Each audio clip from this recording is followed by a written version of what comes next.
Hello guys, so turuan ko lang kayo kung paano hindi ma-avoid ng copyright sa YouTube. So bibigyan ko kayo ng 3 practical tips. So number 1 tip is gamit ka lang ng royalty free or yung licensed music video para ma-avoid mo yung ma-copyright ka sa YouTube. So wag ka basta-basta kukuha ng mga background music sa TikTok or sa mga random MP3 para maiwasan mo yung copyright.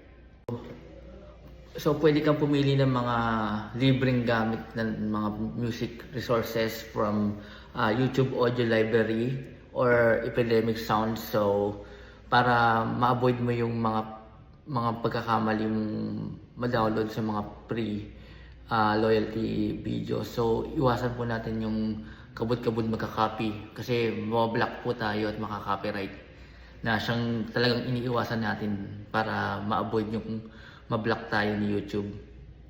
So, number 2 tip is gawa ka lang ng mga original content. So, dapat laging original yung content mo para hindi ka ma-block ni YouTube o ma-copyright. So, ang dami kasing time na pagka gumawa ka ng personal experience ko rin kasi pag gumagawa ko ng mga video, nabablock siya ni YouTube once na maka-receive lang ng mga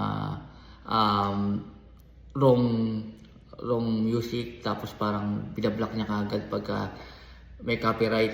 So parang sa akin nadodoble yung trabaho, kaya hanggat maaari pili lang tayo ng mga unique videos na gagawin natin as long as sarili nating gawa, mas maganda. So number 3 tips naman is credit and transform, don't just copy. Wag lang tayo basta-basta kukuha ng videos from other platform like YouTube or Facebook or kahit anong platform pa yan.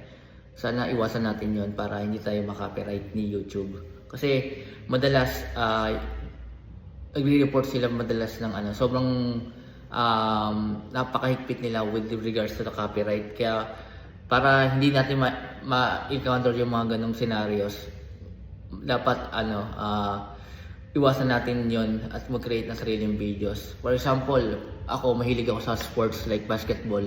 So may mga clips na gusto kong i-edit from YouTube tas gagawin ko as sarili kong content. So wag lang tayo basta-basta magnanakaw o magkukuha ng mga videos from other platform para maiwasan natin yung copyright. So yun lang po yung mga tips ko.